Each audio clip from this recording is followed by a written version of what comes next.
నమస్కారం NSTV news కి స్వాగతం. నా పేరు సంధ్య. ముందుగా వార్తల్లోని ముఖ్యాంశాలు. ఉచిత ప్రయాణం తీసుకువచ్చింది మహిళల కోసమేనని రవాణా మంత్రి పొన్నం ప్రభాకర్ అన్నారు. ఆటో కార్మికుల ఆందోళనపై ఆయన స్పందించారు. ఈ పథకంలో ఒడిదుడుకులపై 15 రోజుల్లో రివ్యూ చేసుకుంటామని తెలిపారు. ఆటో కార్మికులు కూడా తమ కుటుంబ సభ్యులేనని, వారికి అన్యాయం జరగకుండా చూస్తామని హామీ ఇచ్చారు. వారి సమస్యల పరిష్కారానికి కృషి చేస్తామని ఈ సందర్భంగా ఆయన తెలిపారు.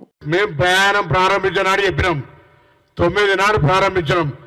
15 రోజుల లోపల ఏదైనా ఒక నూతన కార్యక్రమం ప్రారంభించినప్పుడు అందులో ఒడుగుదిడుకులు ఇష్యూస్ ఉంటాయి. దాన్ని రివ్యూ చేసుకుంటాం. 15 రోజుల తర్వాత దానికి అనుగుణంగా మార్పులు చేర్పులు చేసుకోవాలంటే ప్రయాణం ఉచిత ప్రయాణం అది కాదు. దానివల్ల ఉదాహరణకు ఇక్కడ గాంధీ భవన్ అవతల ఉచిత భోజనాన్ని ప్రారంభిస్తారు. రేపు పొద్దున వాళ్ళన్న పుణ్యాత్తుడు సహకారం ఉంటే పక్క హోటల్లో అంతా వచ్చి మా కడుపు కొడుతున్నారు, మా హోటల్లో బంద్ అవుతున్నాయంటే ఏం చేయాలి? నేను చెప్పారు. అరే మేము ఆటో కార్మికులకు వ్యతిరేకంగా తీసుకున్న నిర్ణయం కాదు అది. మేము మహిళలకు ఈ రాష్ట్రంలో ఉచితంగా ఇవ్వాలనుకున్నాం. క్యాబినెట్లో కూడా చర్చ వచ్చింది ఆటో కార్మికులకు ఏం చేస్తే న్యాయం అవుతుందని.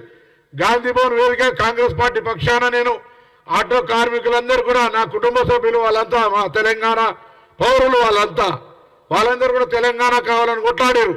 మీకు ఏం చేస్తే న్యాయం జరుగుతుందో చెప్పండి, మేము కూడా ఆలోచిస్తున్నాం. మీకు అన్యాయం జరగకుండా చూసే బాధ్యత మాది.